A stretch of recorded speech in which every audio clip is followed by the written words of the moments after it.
había acontecido algo anteriormente. Y había acontecido de que antes de que Cristo le hiciera esta pregunta a los apóstoles, el Señor Jesucristo había manifestado ciertos milagros, ciertas señales, había hecho grandes maravillas, como la de multiplicar los panes para 5,000 hombres, sin contar mujeres y niños, que si sacamos un cálculo, aproximadamente el Señor Jesucristo alimentó casi 20,000 personas.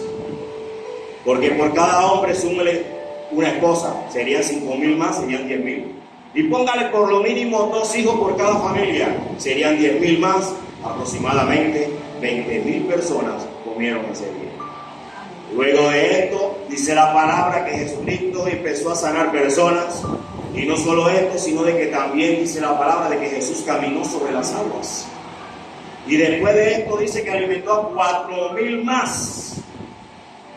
O sea que hubieron 2 tipos de milagros acerca de la alimentación.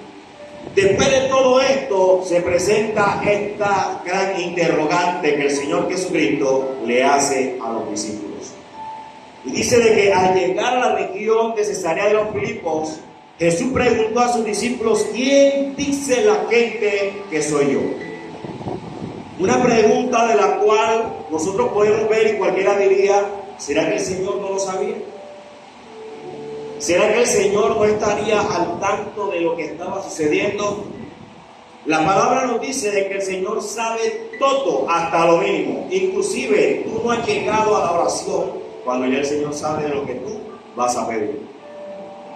Y nada en la tierra acontece donde ya en el reino de los cielos ya está estipulado de que iba a suceder. Nada sucede en la tierra si no está ya escrito en los cielos. Pero el Señor le hace esta pregunta a los apóstoles por algo, porque resulta de que ya el rumor estaba corriendo.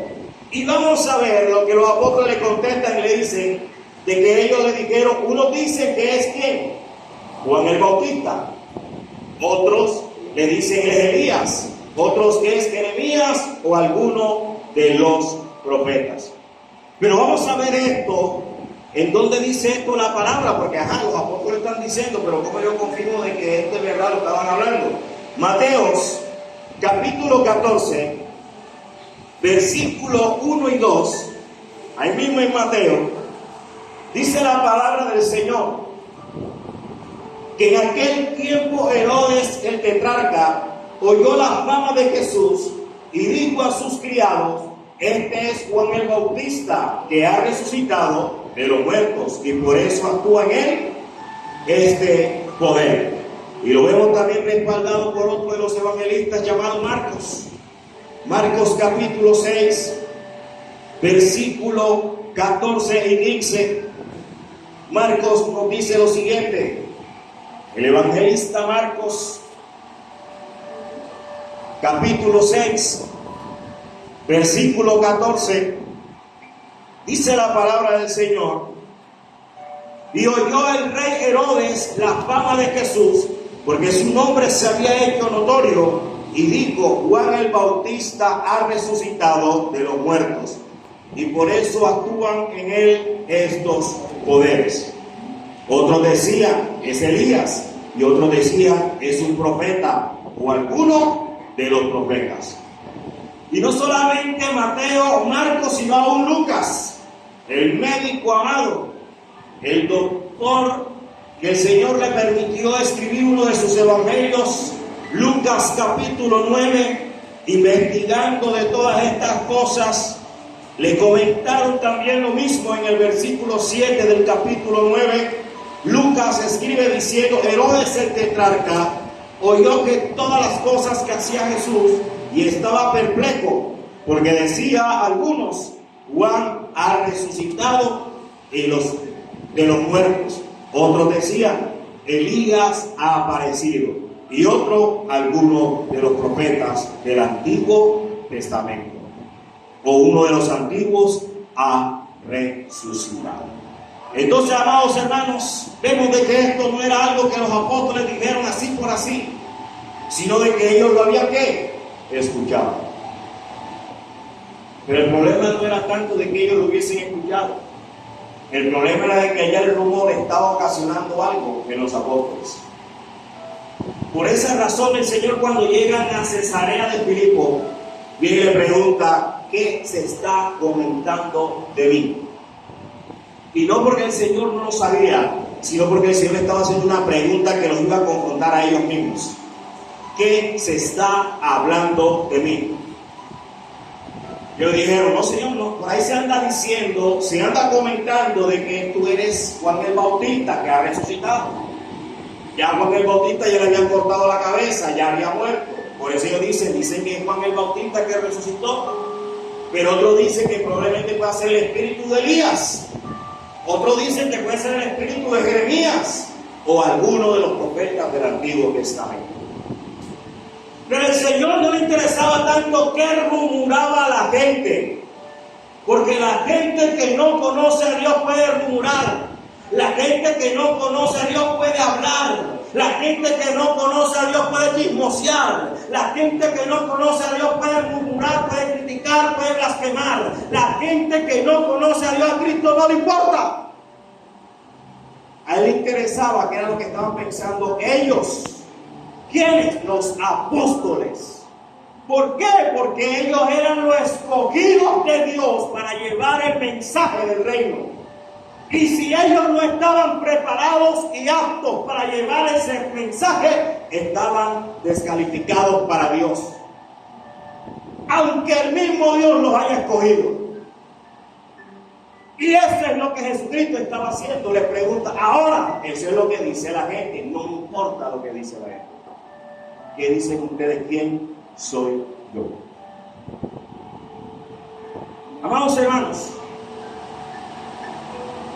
muchas veces, como escogidos de Dios, nos podemos dejar influenciar por comentarios, por cuentos, por chismes, por murmuraciones y por cosas que no le agradan a Dios. Y podemos haber sido escogidos por Dios. Y podemos estar caminando con el Señor. Y podemos estar en la iglesia del Señor. Y podemos ayunar. Y podemos vigilar, y podemos conocer la Biblia, y podemos predicar, y podemos congregarnos, y podemos andar con ministros, y podemos tener los años que podamos tener en la iglesia, pero hay murmuraciones de afuera que están dañando a los de adentro. Hay comentarios que hablan los de afuera o los que no tienen a Dios que están dañando a los que andan con el Señor. Y eso es lo que Cristo estaba diciendo allá. Yo no les voy a hablar a ustedes de la murmuración hoy. Solamente respirando la introducción de por dónde inicia todo. Solo para que lo tenga claro allí. Hay cosas que si a mí no me edifican, hermano, lo tengo que desechar de mi vida. Si hay comentarios que a mí no me edifican en lo espiritual para nada, yo lo tengo que apartar de mi vida. Si hay personas que a mi vida no le aportan nada bueno a lo espiritual, amado hermano, esa persona yo la tengo que apartar de mi vida. Por mucho que la quiera, por mucho que la adore, por mucho que la ame, por mucho que sea hasta de mi sangre, y puede ser mi pana, mi amigo, mi vale, lo que usted quiera llamarlo. Puede ser mi novio, mi novia, mi esposa, mi papá, mi mamá, pero si no me aporta algo bueno en lo espiritual, amado hermano, para el Señor no calificas. Por eso Él le pregunta: ¿y qué dicen ustedes? ¿Quién soy yo? Porque a mí me interesa más qué es lo que piensan ustedes como mis discípulos que lo que pueda pensar aquellos que no son mis discípulos. Y Jesús les pregunta: ¿qué dicen ustedes? ¿Quién soy yo? ¿Quién dicen ustedes que soy yo? ¿Qué podemos nosotros decir del Señor? Mire, ¿sabe una cosa? A veces de tantas cosas que escuchamos, inclusive hasta de predicadores que hablan, que predican y ni siquiera conocen al Señor, nos influyen en nuestra vida que ni siquiera nosotros sabemos quién es el Señor. Y predicamos lo que esos predicadores predican sin saber si eso es verdad o es mentira. Por eso el Señor pregunta: ¿sabes tú quién soy yo? vamos a ver hoy si realmente yo conozco a Jesús o no lo conozco. Entonces yo no voy a hablar de Jimmy, vine a hablarle de Cristo. Vine a hablarle del Señor, porque si usted no conoce al Señor, no sabe qué evangelio está usted caminando. Porque el evangelio es Cristo. Entonces Pedro se levantó y dijo: Señor, tú eres el Cristo, el Hijo del Dios viviente. ¿Sabe cuál fue la respuesta de Jesús? Me alegro por ti, Pedro, porque es que esta revelación no te la dio hombre. Esta revelación no la recibiste de ningún mortal. Esta revelación no la recibiste de carne ni de sangre, sino de mi Padre que está en los cielos. ¿Sabe, amado hermano? Si usted no entiende y comprende de que la salvación proviene solamente de Dios, usted se va a creer de que usted es salvo por usted mismo. Si usted entiende que el único que salva es el Señor, amén, yo voy a creer de que yo puedo pagar por mi salvación. Si usted no entiende y no ha comprendido de que usted es salvo por la mera misericordia, bondad y misericordia y amor de Dios, usted va a querer o creer de que usted es salvo porque yo me quito, porque yo me pongo, porque yo hago, porque no hago. Entonces, cuando usted camina de esa manera, está faltando el respeto a Cristo. Porque por eso se llama que por gracia somos salvos. Y la palabra gracia significa favor inmerecido. O sea que usted y yo fuimos salvos por algo que no nos merecemos. Es la mera misericordia de Dios. Y por esa razón, el Señor le dice a Pedro: Pedro, esto no te lo reveló un hombre. Usted no es salvo por lo que yo le revele. Usted es salvo por lo que Dios le revele. Yo puedo predicar aquí miles de mensajes. Y puedo hablarle muy homiléticamente, puedo hablarle muy hermenéuticamente, puedo utilizar todas las herramientas de la teología, pero si la voluntad de Dios es que usted no sea salvo, no es salvo por muy bonito que yo le hable. Porque la salvación le corresponde a Dios, no a mí. A mí lo único que me corresponde es dar el mensaje. Y punto. Mía no es la fuerza de salvarme. Yo lo único que puedo hacer es predicar y orar por ti. Pero yo no te salvo. Hay gente, amados hermanos, de que si el pastor falló, ya se va para el mundo.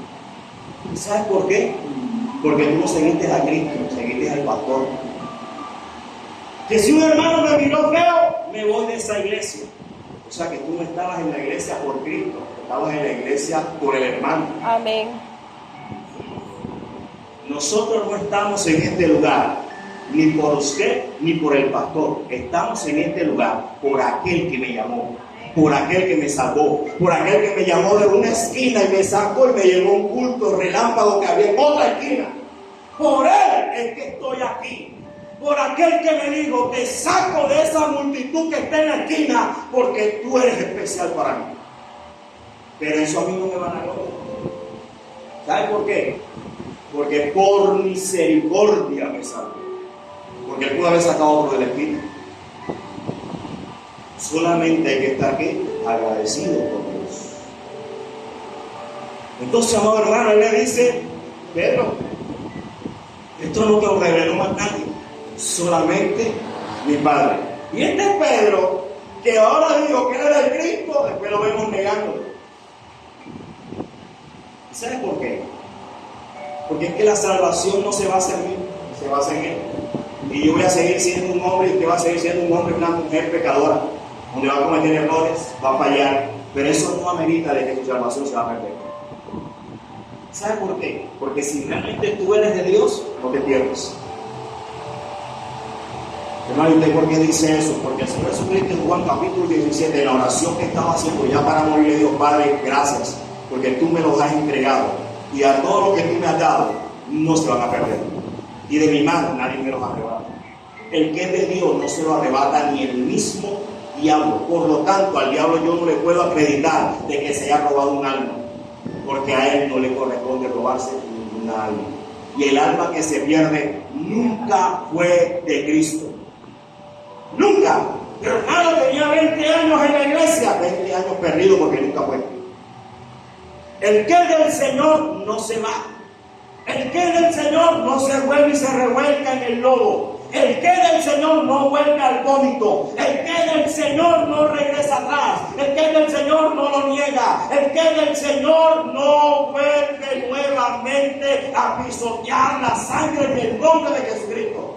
El que lo hace no es de Dios, aunque haya tenido 20 años en la iglesia. ¿Y sabe cuál es el error, amado hermano, que está pasando hoy en día? Hoy en día cualquiera que dice que es cristiano, le creemos que es cristiano. Cualquiera que llega, no, sí hermano, soy cristiano, okay. Tengo no sé cuántos años en la iglesia. La Biblia nos registra que la única identidad que nosotros podemos dar no es un maquillaje, no es una ropa, no es una Biblia, no es el que yo hable aleluya, gloria a Dios. No es de que yo me crea o yo piense de que soy cristiano o diga que soy cristiano. Jesucristo dijo, la única manera que tú puedes conocer a los que son míos es por los frutos. Usted pudo venir a la iglesia y dejar de hacer cosas en el mundo, pero si usted no ha nacido de nuevo, usted no es de Dios. Amén. Jesús le dijo a Nicodemo, siendo fariseo, un hombre guardado para Dios, un hombre que caminaba rectamente, no pecaba. ¿Y sabe qué le dijo a Jesús? Nicodemo tiene que nacer de nuevo. Y Nicodemo era viejo, era un joven. O sea, Nicodemo tenía años de ser fariseo, años de guardar la ley, años de estar guardando el Antiguo Testamento, años de estar viviendo de una manera piadosa, aparentemente, delante de los hombres, pero Dios le dijo, tienes que nacer de nuevo, porque si no naces del agua y del Espíritu, no puedes ver el reino de Dios. Solamente si Dios se le revela a las personas puede ser salvo. Ahora, hay personas que Dios se las ha revelado, pero no aceptan la revelación. ¿De Dios es la salvación? Sí, de Dios es la salvación, pero de nosotros es la disposición de aceptar esa salvación. La mesa está servida, pero solo el que se dispone come de la mesa. El que no quiere comer, que no coma, porque el Señor tampoco te va a obligar a ser salvo. El deseo de Dios es que todo el mundo proceda a un arrepentimiento, que todo el mundo sea salvo, pero todo el mundo no se va a salvar, y Él lo sabe. Por eso, amados hermanos, nosotros como iglesia tenemos que saber que es Cristo. Y el Señor Jesús le dijo a Pedro, nadie te lo reveló, y Pedro le dijo al Señor, tú eres el Cristo, el Hijo de Dios. Para ver esto un poco más claro, vamos a uno de los apóstoles que pudo describir a Cristo de una manera sorprendente y maravillosa, que ningún otro apóstol ni ningún otro predicador pudo hablar de Cristo de la manera como este apóstol habló de él. Se llama el apóstol Juan. De los 4 evangelios, amados hermanos, el único evangelio que es diferente a los otros es este. Porque Juan se tomó la tarea de presentar a este Cristo como lo que Él es en realidad. En Juan capítulo 6, el apóstol Juan empieza a hablar describiendo este gran milagro del Señor. Y dice que después de esto Jesús se dirigió al otro lado del lago de Galilea, al lago de Tiberias, y una gran multitud lo seguía, porque veía las señales que hacía en los enfermos. Entonces Jesús subió a un monte y se sentó allí con sus discípulos. Ya estaba cerca la Pascua, la fiesta de los judíos. Cuando Jesús alzó la vista y vio que una gran multitud se acercaba a él, le dijo: Felipe, ¿dónde compraremos pan para que estos coman? Pero decía esto para ponerlos a prueba, pues él ya sabía lo que estaba por hacer. Felipe le respondió: ni 200 días de sueldo bastaría para que cada uno de ellos reciba un poco de pan. Andrés, que era hermano de Simón Pedro, y uno de sus discípulos le dijo: aquí está un niño que tiene 5 panes de cebada y 2 pescados pequeños. ¿Pero qué es esto para tanta gente? Jesús le dijo: hagan que la gente se recueste Y había mucha hierba en aquel lugar y se recostaron como 5.000 hombres, lo que yo le decía ahorita, 5.000 hombres. Recuerde que en la antigüedad y en esta región del oriente, la mujer no era contada. En otras palabras, la mujer en estos tiempos, amados hermanos, era menos que cero. La mujer no se contaba absolutamente para nada. Para nada es nada. Inclusive, un hombre podía matar a otro frente a una mujer y el testimonio de esa mujer no contaba. Mira hasta qué punto estaba en estos tiempos la imagen de la mujer. De que una mujer aún como testigo no servía. Y como yo le explicaba la otra vez, inclusive si una mujer enviudaba y recibía una herencia y no tenía quien le atendiera esa herencia, los fariseos se aprovechaban y le robaban la herencia, porque ellas no podían manejar dinero ni manejar empresas.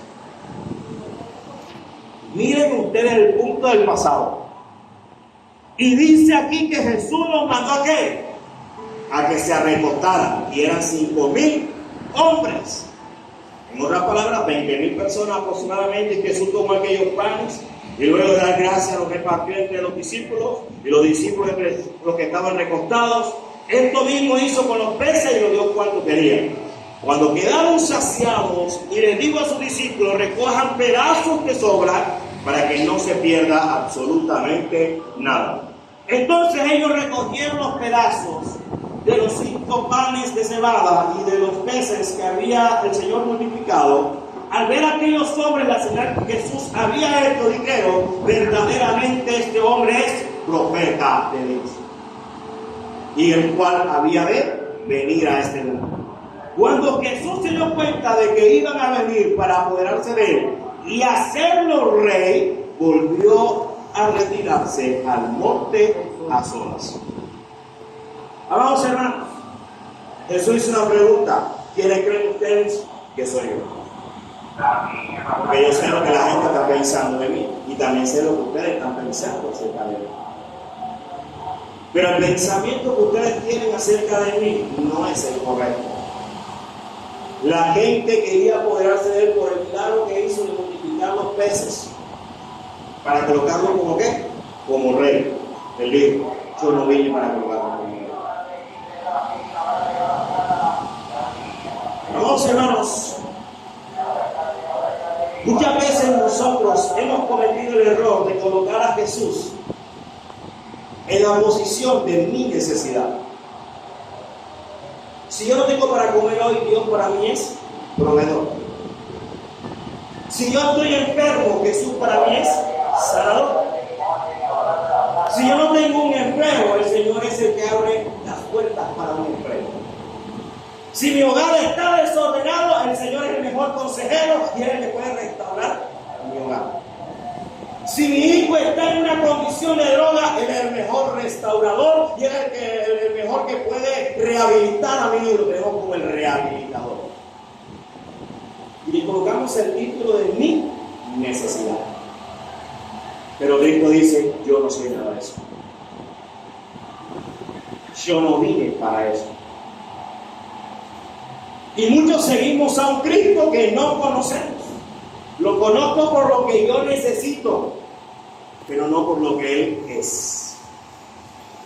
En esta ocasión Jesús le llenó el buche, los alimentó, les mató el hambre, por decirlo así, porque estaban en medio de un desierto y no tenían qué comer. Y en el momento de Jesús los alimentó, y en ese momento dijeron: este hombre es profeta de Dios, este hombre puede ser el rey de Israel, que puede alimentarnos. Yo no vine para ser rey de Israel, para alimentar a todos. Fue algo que Dios hizo en el momento, porque en el momento tenían hambre, y en su misericordia Él no quiso mandarnos de regreso a su casa teniendo hambre. Un momento que Dios se manifestó. Es decir, amado hermano, que yo no puedo hacer doctrina de una experiencia que yo haya tenido con Dios. Una experiencia mía con Dios es solamente una experiencia mía con Dios. Y yo no puedo venir aquí y traerte una experiencia que yo haya tenido con Dios y enseñártela como doctrina, porque eso es un error. Es algo antibíblico. Es algo que va en contra del Señor, porque es algo que tú viviste solamente con Él y es para Él y tú ya más nadie. Yo no puedo venir aquí y traer doctrina, y eso es lo que ha pasado, porque hoy en día la palabra de Dios se ha distorsionado tanto. Porque hombres que tuvieron una revelación la crearon doctrina. ¿De dónde salieron los testigos de Jehová? De una revelación. Y eran cristianos. Los testigos de Jehová no nacieron de que se nació una matica y salió el fruto de testigos de Jehová. No, señor, eran cristianos. Pero se metieron en un hombre llamado Arrio, porque los testigos de Jehová se llaman los discípulos de Arrio, ellos son los arrianos, se llaman los testigos de Jehová, para que sepa usted un poco de historia. Los testigos de Jehová son los discípulos de Arrio, o sea, los arrianos. Un hombre llamado Arrio, que a los inicios de la iglesia se metió en un cuarto a orar, a ayunar, a vigilar, a buscar revelación de la palabra. Se le reveló algo por allá raro y salieron los testigos de Jehová.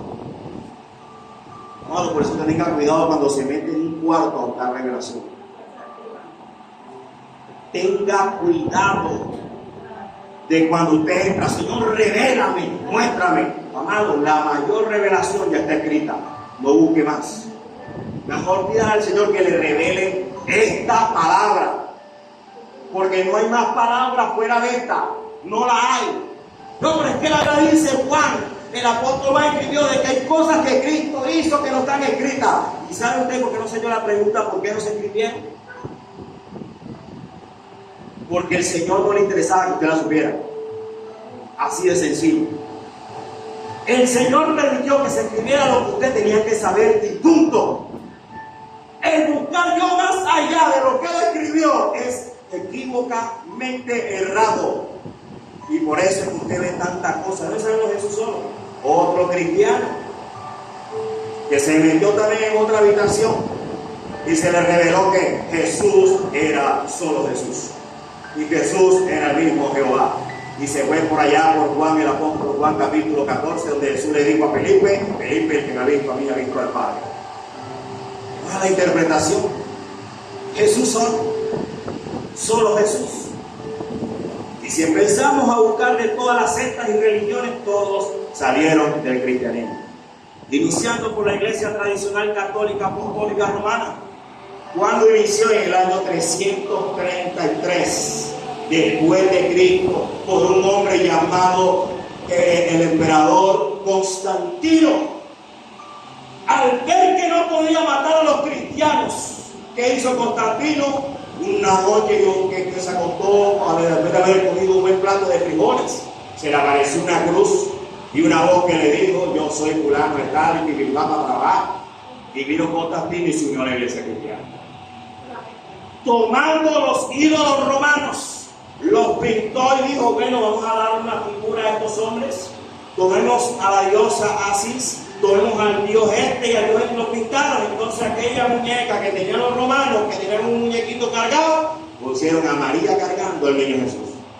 Y así sucesivamente hasta el sol de hoy. Los ídolos que tiene Roma son los mismos ídolos que tenía el imperio. ¿Y de dónde salió? De la iglesia cristiana. Porque la iglesia permitió que entrara a esa herejía. De igual manera, amados hermanos, la iglesia cristiana ha hecho casi lo mismo. En los tiempos que han pasado por los siglos, hombres se han levantado y que Dios me dio una revelación y nosotros queremos la sana doctrina. La sana doctrina está aquí. No hay más. Yo no puedo sacar una sana doctrina de lo que ya está escrito. No hay nueva sana doctrina. Cuando yo no conozco a Cristo, empiezo yo a buscar cosas que no debo de buscar. ¿Sabe por qué la gente anda indagando, buscando cosas nuevas? Porque no conocen a Cristo. Por eso Jesús le dijo a ellos: ¿quiénes creen ustedes que soy yo? Porque si ustedes no saben quién soy yo, ustedes van a andar con aquella gente buscando a quien no deben de buscar, persiguiendo a quien no deben de perseguir. Van a andar deambulando solamente por una necesidad, pero realmente el día que verdaderamente tengan que aprobar quién soy yo, van a oír. Estos mismos que ahora estaban diciéndole: oh, un profeta, Este mismo que decían, vamos a colocarlo como rey. Estos que él alimentó estaban después junto a Pilato y a los sacerdotes diciendo, crucifíquenle, crucifíquenle. ¿Saben por qué? Porque no lo conocían. No sabían quién era. Y muchos estamos gritando todavía al Señor, crucifíquenle, cuando yo creo implementar algo que la Biblia no dice que debo implementar. ¿Por qué? Porque no lo conozco. Y dice aquí que en este momento Juan implementa la información de Mateo y de Marcos al añadir el motivo que llevó a Jesús a despedir a sus discípulos y apartarse de la multitud para ir solo a una montaña.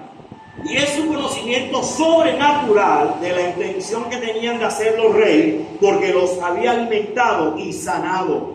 La multitud, impedida por el entusiasmo del tumulto, se alistaba a ejecutar por equivocaciones intencionales políticas algo que había comprometido la voluntad de Dios. Entonces vemos aquí, amados hermanos, que muchas veces identificamos al Señor por lo que Él hace, pero no por lo que Él es. Entonces el día que el culto no hay un revoltillo, ahí no estuvo Dios. El día que en el culto no hubo uno que gritara, que gimiera, que hablara lengua, ahí no estuvo Dios. ¿Sabes por qué? Porque yo tengo identificado a Dios como un Dios escandaloso que hace desorden. No lo conozco. ¿Y sabe a quién le pasó esto una vez en el Antiguo Testamento? A un profeta llamado Elías. Él estaba acostumbrado a que Dios mandara fuego. Él estaba acostumbrado a que Dios mandara terremotos. Él estaba acostumbrado a que Dios mataba a gente. Y un día Dios le permitió de que este profeta experimentara lo que era tener una vida sin la presencia del Espíritu. Y cuando esta mujer llamada Jezabel lo amenaza, este hombre siente un miedo grande y va y se oculta en una cueva. Y cuando entra a la cueva, dice la palabra que Dios le sopló un viento fuerte, pero dice Elías, ahí no estaba Dios. Hubo un terremoto y dijo, no siento a Dios. Entró un buen fuego impetuoso y dice, en el fuego tampoco estaba Dios. Pero hubo un silbo apacible y dice, y en ese silbo apacible Elías tuvo que taparse el rostro, porque en ese silbo apacible estaba la presencia de Dios.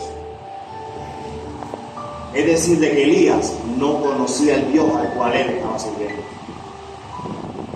Tenía una idea del Dios que él conocía, que era de fuego, y jugaba con ese don. Pero Dios le mostró de que no era Elías, que era él, el del todo. Vamos, hermanos, si yo no sé quién es Jesús, voy a creer que todo lo que yo hago, lo hago por mí. Que todo lo que yo digo, lo digo por mí. Que todo lo que yo planteo, lo planteo por mí. No más. Esto, todo lo que usted haga, todo lo que usted hace, todo lo que usted dice, todo lo que usted planea, todo lo que usted edifica, todo lo que usted planta, todo lo que usted compra, lo hace por Dios. Porque si Dios no le place, usted se acuesta hoy y mañana no se levanta. Yo me levanto porque a Él le place que yo me levante. Amén. Yo camino porque a Él le place que yo camine. Amén. Yo compro porque a Él le place que yo compre. Yo trabajo porque a Él le place que yo trabaje. Yo cojo un sueldo porque a Él le place que coja un sueldo. Yo recibo bendiciones porque a Él le place de bendecir mi vida, de bendecir tu vida, pero todo le corresponde a Dios, no es por mí. Y esto es lo que estaba pasando aquí, hermanos. Jesús los alimentó y ya lo querían colocar como rey. Ya, este es el rey, este es el profeta. Y lo identificaron porque nos dio de comer. Nos dio de comer. Y cuando Jesús se dio cuenta que iban a venir para apoderarse y colocarlo como rey, le dijo a los discípulos, váyanse ustedes adelante y yo me voy al monte a orar. Dice en Juan capítulo 24, ahí mismo el capítulo 6 de Juan, cuando la gente vio que ni Jesús ni sus discípulos estaban allí, entraron en la barca y fueron a Capernaum para buscar a Jesús.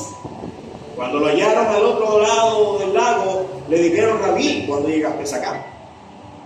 Jesús le respondió, de cierto le digo, que ustedes no me buscan por haber visto señales, sino porque comieron el pan y quedaron saciados. ¿Qué le dijo Jesús? Ustedes no me buscan porque comieron. Ustedes no me buscan porque vieron milagros. Ustedes no me buscan porque yo soy Dios. Ustedes no me buscan porque tienen una necesidad de mí. Ustedes me buscan es porque yo les suplí una comida. Y vienen a buscar más comida. ¿Cuántos están en la iglesia? Porque Dios les hizo un milagro y quiere que les haga otro milagro. ¿Cuántos muchas veces están en la iglesia solamente para que Dios restaure mi familia? Pero el día que Dios restaura tu familia, te vas. ¿Cuántos muchas veces han llegado a la iglesia por un empleo y Dios le da el empleo y no vuelve más? ¿Cuántos Dios han llegado por una sanidad y Dios los sana y no regresan más? ¿Sabe por qué? Porque vienen solamente por una necesidad. Por eso les decía otra vez, hoy en día el evangelio se ha cambiado y se ha cambiado el mensaje. Hoy en día le predicamos a la gente, vamos a la esquina del borracho y le decimos, ¿qué es lo que está haciendo contigo? ¿Por qué está borracho? No, porque es que mi mujer que está, vaya a la iglesia para que Dios cambie esa mujer. Si a Dios no quiere cambiar, ¿quién soy yo para decirle a Dios que la cambie? Si Dios dice, no la voy a cambiar, porque ese es el aguijón de él. Ven una familia destruida y le dicen a la mujer, ve a la iglesia para que Dios traiga a tu marido y le quite la obra que tiene allá. Amado, mal evangelio. Cristo nunca vino predicando, prostitutas, vengan a mí para que yo la libere de eso y no vuelvan a la prostitución. Le digo, cuando tú te arrepientas, ustedes necesitan de Dios. Ustedes tienen que nacer de nuevo, dejar su condición. Por eso le decía, ahí está Nicodemo. Nicodemo no tenía necesidad. Nicodemo a los ojos de los hombres era un hombre rico. Porque era un fariseo, no había fariseo pobre, los fariseos eran ricos. Primero era rico, segundo tenía un hogar en orden. Era un hombre que era un hombre ejemplar. Sus hijos en orden, caminaban bien. Un hombre que trabajaba en el Sanedrín, era un hombre destacado en la sinagoga. Nicodemo no le hacía falta nada. Y hay gente que está creída, no, yo estoy bien delante de Dios. Yo no le hago daño a nadie. Yo no miento, yo no robo, yo no fornico, yo no adultero, yo no fumo, yo no consumo droga, yo no esto, yo estoy bien delante de Dios. ¿Y sabes qué le dijo Dios a Nicodemo? Tienes que nacer de nuevo. Delante de los hombres es una vida perfecta, pero delante de Dios tienes que nacer de nuevo. No es lo que yo haga, es lo que Dios va a hacer en mí. Y el nacer de nuevo es una obra que Dios hace en nuestro interior. Pablo dijo en 2 Corintios capítulo 5 versículo 17 que si de modo alguno está en Cristo, nueva criatura es, las cosas viejas pasaron, y aquí todas son ellas nuevas. Ay no, pero hermano, ya yo dejé la fornicación, yo dejé el adulterio, yo dejé el alcohol, yo dejé el cigarrillo, yo dejé las drogas, ya yo no ando con mujeres, ya yo no ando con hombres, siempre hermano, yo dejé esto y lo otro, lo que se ve, lo dejé. Pero ¿qué es de lo que no se ve? ¿Qué hay de cuando te pisan el callo y sale el yo viejo? ¿Qué hay de cuando tú disparas? Cuando alguien te dice algo. ¿Qué hay de yo responderle al golpe de otro? Amado, la iglesia de Cristo cuando inició, los golpeaban. Usted nunca vio a Pablo, después de haber sido un hombre violento, usted nunca vio a Pablo devolviendo el puño. Y Pablo era violento, más violento que Pedro. Y Pablo lo golpeaban y se quedaba callado. Lo metían preso injustamente y se quedaba callado. Hoy no puedes decir algo injusto tuyo porque ya vas a reclamar. No has nacido de nuevo. Todavía tienes el viejo hombre ahí. A Dios no nos mandó a reclamar nada. Ah, pero es que está hablando de mí y tal, quiere dañar mi testimonio. Déjenlo que haga. A mí no me interesa, por eso Cristo le dio a los apóstoles, a mí no me interesa lo que la gente esté hablando de mí. A mí me interesa en lo que ustedes están pensando de mí. Nacer de nuevo, iglesia.